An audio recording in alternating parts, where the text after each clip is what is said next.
Hey everybody, it's Mike from Here, the Watchmen, and man, what a day! If it's Mike and Mark, it must be the weekend, and what a weekend this is. Mark is over in London, of course. I this week am in Canton, Ohio, at the Occupy 2019 conference, Coach Dave Daubenmire's conference.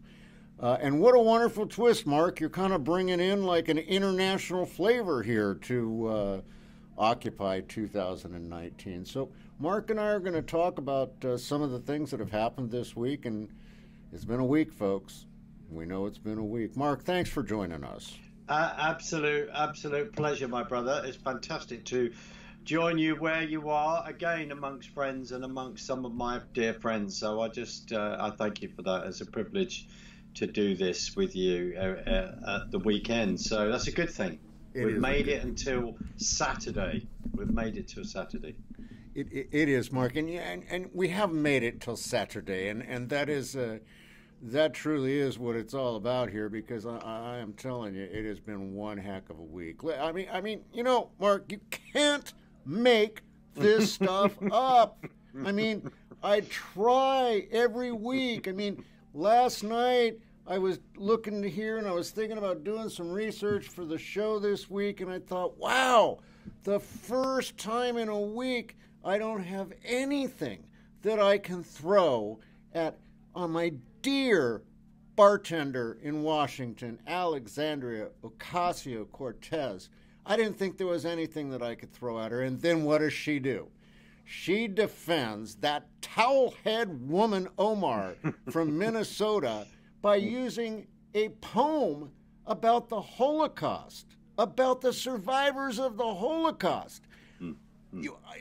Mark, you can't make this stuff up. I mean, it's blasphemy. I mean, this woman, these two women in our House of Representatives over here, the two of them are such an embarrassment. I am telling you, the people of Minnesota and the people of New York should be embarrassed. They should be impeaching these two. It is just disgusting what goes on. Thank God for President Trump. He went out and attacked and fought back and with his 9/11 comments, and then he did a wonderful tweet with a video on it. And of course, they're all up in arms. Oh, President Trump's bullying us. Well, you know what? Put it in your mouth. Just get over it. Take your towel off your head and be an American. And I'm sorry, I'm on a rant, Mark, but, you know, that's where I see it. What do you think?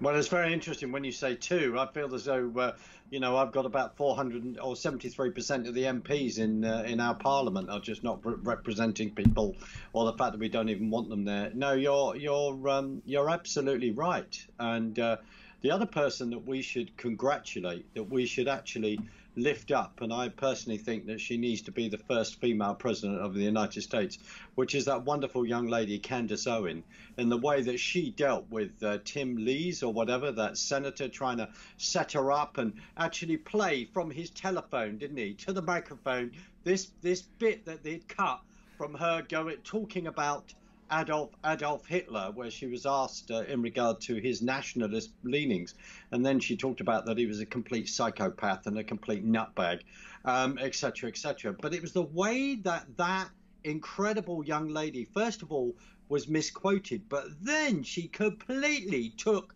them apart. And what was astounding was the way that the chair of that committee goes, "Don't be rude to one of my, to another member of the select committee. Don't be rude, but it's perfectly okay for him to be rude to you, love."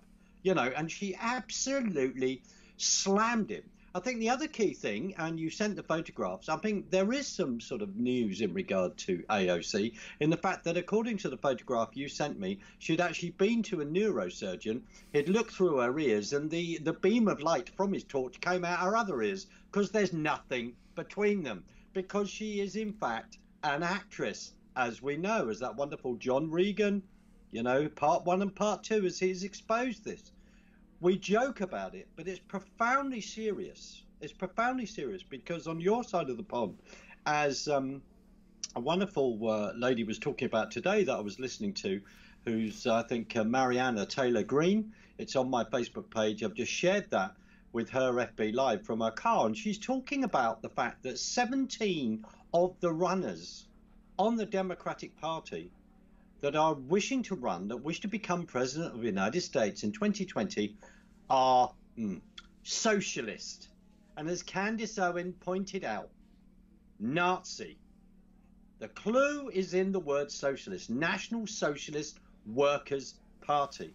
And on your side of the pond, we are in stunned utter silence at times when we're seeing these young people turning up with the communist flags. You know, they're turning up with their nice T-shirt of Che Guevara, who they think, you know, oh, isn't it trendy? Let's ask this various question. But they're then turning up with the communist flag at rallies, etc. We've seen that over the last year and a half, 2 years at Antifa, these Antifa rallies. Do they really know what this is all about? So you've got 17 people running. Now, we are not saying that every single Democratic voter is like them. In the true sort of history of Democrats, you've got to go all the way back to the JFK, and you and I have said this, that the Democrats of that era are not the Democratic leadership of today, which is out and out communist. Well, Mark, it completely is. And let's take a look at this younger generation that is moving towards socialism. You know, it's been said quite clearly, you can vote yourself into socialism, but you'll have to shoot your way out of it, you know. And that's history. That's there. I mean, all you got to do is study it.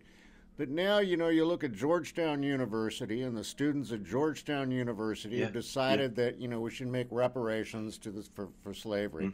Now, there's some logistical problems with that. Even if it was a good idea to make reparations to the slaves or the descendants of the slaves, first of all, how do we figure out who's a descendant of those slaves? Yes. You know, what do you want to do? Just give away money? Of course you do if you're a socialist.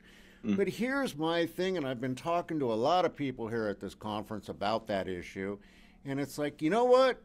If these young people want to do that, absolutely fine. It comes out of their paycheck and out of their pocket. It doesn't come out of my pocket. Let them go ahead and do it. Now, you say that to them, and they're like, oh, wait, no, we meant taxes should pay for it. Or couldn't we just print more money to pay for it? You know, and that's the problem. That is the problem. I don't know what has happened in our university system over here.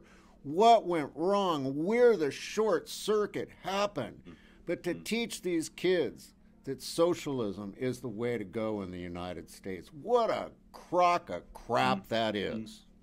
Absolutely. And you know, I mean, there's no doubt about it. On both sides of the pond, there are, you know, parts of our particular country's history that we would be appalled by and all the rest. But we've learned from that and we've moved on. But why we're having to talk about certain things that are going on 200 years ago within our own nations, where actually what those people should be talking about is, you know, let's be honest.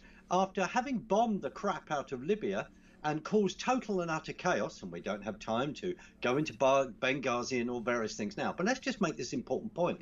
And then suddenly we're now seeing the amount of human trafficking, the slave trade market opening up there. So what was that? Oh, we came, we saw, he died. Ha ha ha.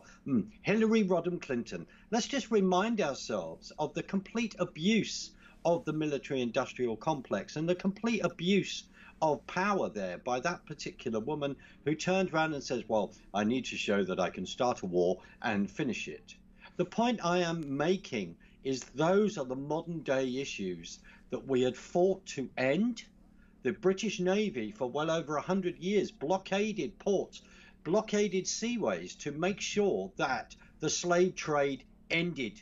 The fact that you as a nation, we've discussed this before, 1807, the Barbary Wars, etc., on the road to Tripoli, went in there to deal with issues, to stop then Islamic armies taking people off beaches, etc. People don't believe us? Go and check the history. And then before the Exocet missiles come in and go, well, why are you talking about this, Mark? We're talking about history that we wish to learn from and we've fought hard to move on from.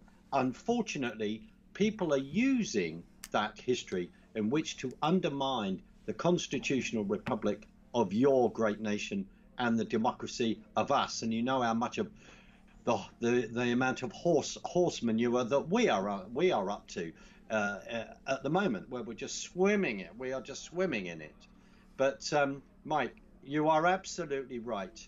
If we forget history, if we do not celebrate where we have come from and where we're going, and the big thing I'd like to say from a dear friend of mine, Kevin Hobbs, who is an American, who is a black American, not that we want to keep using these hyphenated, and he is a strong Christian conservative patriot.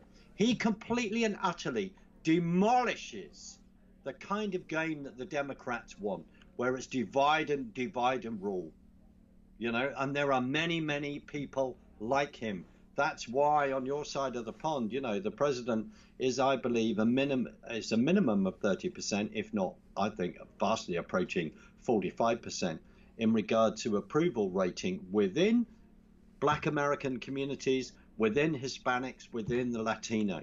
The press, the way they divide all this up is just appalling. But there are some amazing things going on, and we're sad that we're even having to discuss this. We've dealt with a lot of these issues in our own generations and growing up. Amen. And America and for us here, we've come a long way. But people, the whole sort of communist ethos, so divide and rule, and pick off groups one by one, and that's what's going on. And that's why you and I, along with others, we have such a huge responsibility in educating people about history. And we've said this: come with facts. Don't just come with feelings, because unfortunately the feelings don't add up to the facts. And as you say quite rightly, when we talk about, and we don't mean it in a rude way at times. Sometimes, yes, we're frustrated when it is the snowflake. I need my safe space because I don't want to hear the facts that you have got to say. And that's why when we say grow a pair, look at what's going on. Because if you do not, if you are permanently relying on the government to serve you for the rest of your life, you will profoundly come unstuck. Absolutely. These kids need to understand that free just means that someone else is paying for it. Yeah. And they, for some reason, they can't get that concept. But no. Let's take a look, though, Mark. I hate to do this to you. I don't mean to wind you up, but I love winding you up. Yeah, I know you do. Your country. Yeah. Are you giving it away? What is going on over there? I mean, are we talking like another delay? What happened? Well, absolutely. And in fact, I was going to do a Facebook Live last night, and then I just thought I've got to wait because things are happening so fast. So, yes, so Theresa May, as I will call her, just call it out, because I, like many other people, are astounded up and down our nation to what is going on and are appalled by it, and I don't apologize for that. And it does go across the different ages. And as I pointed out earlier, let's just point it out, one of your favorite people, Piers Morgan, yes, I did mention his name, on this side of the pond has actually said, he said, if we had another referendum, and God willing we are not going to, we've already had one. That was it. We spoke. 17,410,752 people, with a majority of over 1 million voted out. And Piers Morgan has said, he said, I'm finding the way that democracy is not being basically respected, adhered to, that vote in this country. He's finding that shocking. And he even said, if there was another referendum, I would vote out. He said, because I'm appalled by the way these politicians are going on. The key issue is this, Mike, is people are not educated at all. There is a massive smoke and mirrors going on. But on the other hand, people that voted out are profoundly educated. It was the biggest turnout in political history for us recently in regard to voting. So what's going on? Yes, on the 29th of March, when I was with you on that Friday in Dallas-Fort Worth, we were supposed to have left. Now, there's a court case going on. There is a court case going on by democratic freedom groups to actually say that technically we have already left. And the reason why they're saying that technically is because of this, is because that date was set in stone. This is the important thing. It was set in stone when we handed in Article 50, which is the way of leaving, which is what the Lisbon Treaty, which is the EU Constitution, which they recycled, actually said. We followed it legally. Now, according to Mrs. May, no, we haven't left. And according to people like, let's call her out, Yvette Cooper, married to Ed Balls, who's frankly, as far as I'm concerned, is a globalist. Yvette Cooper, I must find the little bit of video where she's having meltdown on Question Time because President Trump actually won the election in 2016. It's an utter piece of delight to view. Now, she was responsible for putting something on the table that means that we can't leave by law, according to what they've done, the EU without a deal. It's disgusting. It's not what we voted for. We didn't vote to stay in the single market. We didn't vote to stay in the customs union. We voted to leave, and her deal, as I've said, would leave us as a vassal state. So coming up to what's gone on, it was then pushed back to the 12th of April, yesterday, at 11 p.m. They then have a meeting on the 10th. You know, they all get together, or the 11th, I think. They all get together, and Mrs. May's going over there to meet her handlers, you know, Merkel and Macron. Let's just say it how it is. If people cannot see this now, yes, you wound me up. If people cannot see this now, if they cannot see what is actually going on, which is in 1973, as much as we were lied to, we lost our sovereignty as a nation. And if they can't see that now, the fact that we've got 73% of our MPs who want to remain, who want to actually remain. So what's happened on the long term, now this is significant, the decision to leave has been put back to October the 31st. Halloween, that's rather interesting. And I wonder what costumes they will wear. Or maybe we could easily suggest some. And then bound to get into trouble for that remark. Then the fact is that then it's come out that Mrs. May goes, no, I don't want to protract it till the 31st of October. Hopefully we would have made a decision by then. Well, love, your deal that you come to the table with is just an utter joke. It completely undermines the decision that we made. We only leave the EU in name only. And we've had Macron this week going, well, you will lose your place as on the commissioner's table. You will lose your place of influence. But we still want your money, basically. Not that he's going to say that, and he has been saying various things since 2014. And recently, you know, the EU army. And recently, you know, having a real go at President Trump over celebrating the end of the First World War and having a go at, you know, nationalism and globalism. This is what is going on. Your deep state has been revealed over the last couple of years since they were trying to stop President Trump win the election. And we have colluded. This may be a subject for another day, which is Dan Bongino's book, Spygate. We in the UK have colluded all on that in regard to information going on. And we have exposed our deep state, and our deep state over here does not want us to be a sovereign nation, does not want to respect the democratic vote that was taken in June 2016 as set up by the then Prime Minister David Cameron. And just to remind you, just finally, in 2017 we had an election where the Labour Party, the Conservative Party, said that they would honour the vote, that we would leave the EU. The deal that she has put forward is not us leaving the EU in what people voted for. I just want to make that abundantly clear. And personally, at the moment, I think as a nation, looking at our Prime Minister, looking at the cowtailing that's going on, this is a total and utter embarrassment. This is a complete and utter setup. When we had, just after the war, we had the Attlee government, and there was a very, very well-known phrase there that's become infamous, is that the man in Whitehall, you know, the man in Whitehall knows best, which is the civil servant knows best. We have had a coup from the inside, as far as I'm concerned, where certain civil servants like Ollie Robbins have been negotiating our withdrawal on behalf of the EU.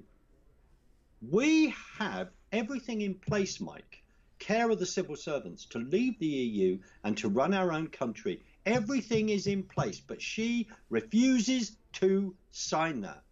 And as I've said to you before, we joke about it, but the Tower of London does not have enough cells for the amount of members of Parliament, which is 73% of them, that should be in it. They are not representing. We have a parliamentary democracy, which is the mother of all parliaments from the rest of the world. We have, you know, in 15, when we set that up in regard to man's rights, right? Magna Carta. It's what your Constitution of 1767 is influenced by, and we have decided, you know, the electorate, the politicians have decided to ignore the people. What's going to be fascinating? We enter the European elections again, which is going to cost us millions. As far as I'm concerned, and on a personal note, there have been many, many people that will not be able to vote for the Conservative or Labour Party ever again, because they've seen them turn their back, create treason by not representing the people and what they voted for. And that includes myself. So it's going to be very, very interesting to see if Brexiteer parties, Nigel Farage is starting his own party, then UKIP is participating in council and European elections.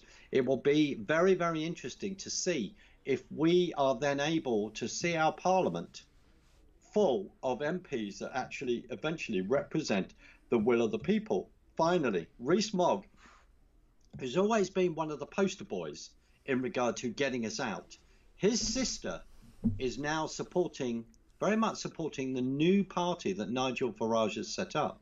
And the financing of that has been very interesting, because as Nigel Farage mentioned the other day, that £750,000, which is not a lot in regard to parliamentary fighting, but is a lot of money for a new party, has been given by many people giving small amounts, whether that's £300 here or £500 there.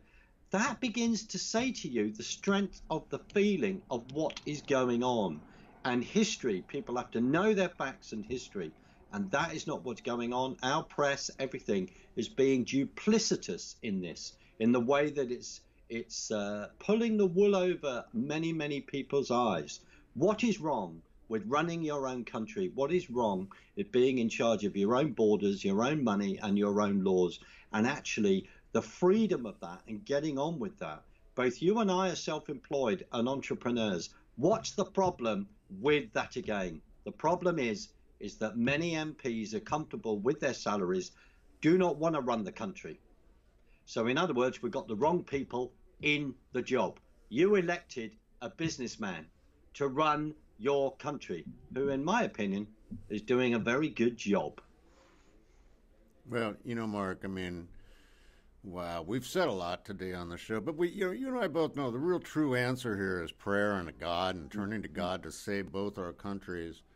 That's what we all need to do. On a practical note, here in the States, I'm telling you, the people of Minnesota, as Mark says, grow up here and impeach that broad.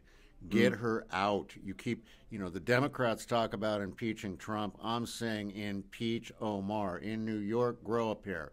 Impeach Ocasio-Cortez. Get her out.